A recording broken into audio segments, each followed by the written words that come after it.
Setiap tahun jumlah jemaah haji dan umrah kita dari Indonesia itu kan luar biasa ya, bisa jutaan orang. Iya, betul. Banyak sekali memang. Nah, terkait ini nih, ada kabar yang lagi cukup hangat. Rencana Indonesia mau bangun semacam fasilitas permanen buat jemaah kita di Mekah. Sering disebutnya kampung haji.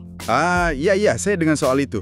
Kita mau coba bedah bareng nih, apa sih sebenarnya rencana ini? Kita dapat info dari kutipan artikel judulnya Tinjauan Lahan Mekah untuk Kampung Haji Indonesia, biar Anda yang mungkin mau berangkat haji atau umroh, atau sekedar pemerhati, bisa dapat gambaran gitu.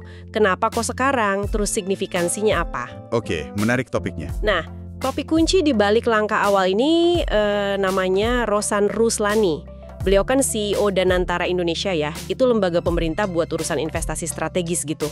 Betul, Danantara. Beliau ini dapat mandat langsung dari Presiden Prabowo Subianto buat ninjau lokasi-lokasi potensial. Katanya sih ada lebih dari 10 titik yang lagi disurvei di Mekah sana. Wah, lebih dari 10 ya? Banyak juga. Kedengarannya ambisius ya. Oke, mari kita coba pahami lebih dalam lagi. Gimana sih konsepnya? Betul. Jadi konsep kampung haji ini memang patut diperhatikan banget. Ini bukan sekedar katakanlah bangun penginapan biasa gitu aja. Oh, bukan cuma hotel gitu ya? Bukan. Rencananya itu jauh lebih komprehensif. Jadi semacam pusat layanan terpadu dan yang penting ini sifatnya permanen. Dan ini bakal jadi yang pertama loh yang dimiliki Indonesia secara resmi di Mekah. Wah, yang pertama ya, itu poin penting. Iya, bayangin aja, nanti di satu lokasi itu ada akomodasi yang ya layak dan representatif lah buat Indonesia. Terus ada layanan administrasi satu atap, ada klinik kesehatan juga, bahkan ada ruang khusus buat pembinaan manasik haji. Jadi panduan ritualnya bisa di situ juga. Ini terobosan sih menurut saya. Oke, jadi lengkap banget ya fasilitasnya. Nah, soal waktu nih, ini kan menarik ya. Rencana ini muncul pas banget sama kebijakan baru dari Arab Saudi, yang sekarang katanya memperbolehkan pihak asing punya properti di Mekah. Benar gitu ya? Tepat sekali. Momentum ini krusial banget. Kebijakan baru Saudi itu kayak membuka pintu yang sebelumnya kan tertutup rapat ya soal kepemilikan asing di sana. Iya. Nah, Indonesia lewat Danantara ini kayaknya mau gerak cepat gitu. Jadi salah satu negara pertama yang manfaatin kesempatan emas ini.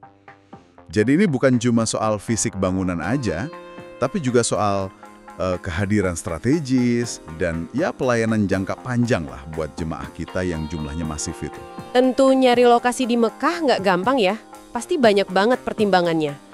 Sumber kita nyebutin nggak kriteria utamanya apa aja? Apa cuma sekedar yang penting dekat sama Masjidil Haram gitu? Ternyata nggak sesederhana itu. Tim peninjau ini ngelihatnya lebih holistik gitu. Jarak ke Masjidil Haram memang ya jelas penting lah ya.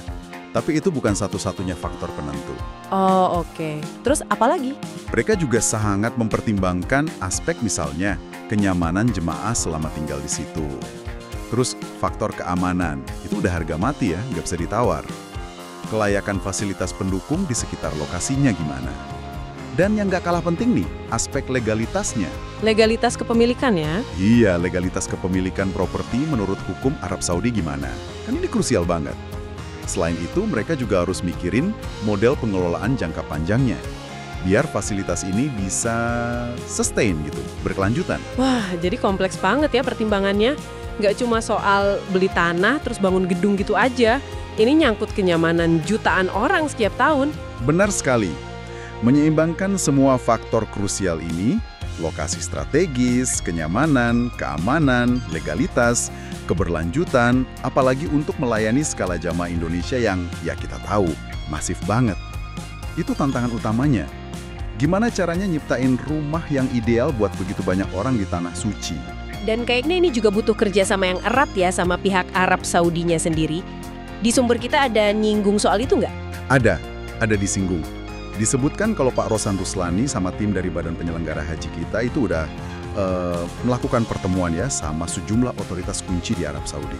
Oh ya, sama siapa aja tuh misalnya? Misalnya dengan Komisi Kerajaan untuk Kota Mekah dan Tempat Suci atau RMCMC. Terus juga sama pejabat dari Kementerian Haji dan Umrah, sama Kementerian Investasi Saudi. langkah-langkah diplomasi dan koordinasi ini nunjukin kalau pemerintah kita serius banget buat mewujudkan rencana ini. Ini bukan wacana doang lah. Oke. Jadi ini proyek yang dimensinya banyak ya? Bukan cuma soal bangunan fisik, tapi juga soal peningkatan layanan buat jemaah, soal diplomasi, dan mungkin juga soal citra Indonesia ya di mata dunia, khususnya di pusat dunia Islam. Persis.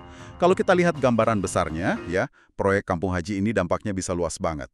Jelas, tujuan utamanya ya peningkatan kualitas layanan dan kenyamanan buat Anda, para jemaah haji dan umrah di masa depan. Tapi di sisi lain, ini juga bisa jadi semacam simbol kehadiran Indonesia yang lebih kuat, lebih permanen gitu, di Tanah Suci.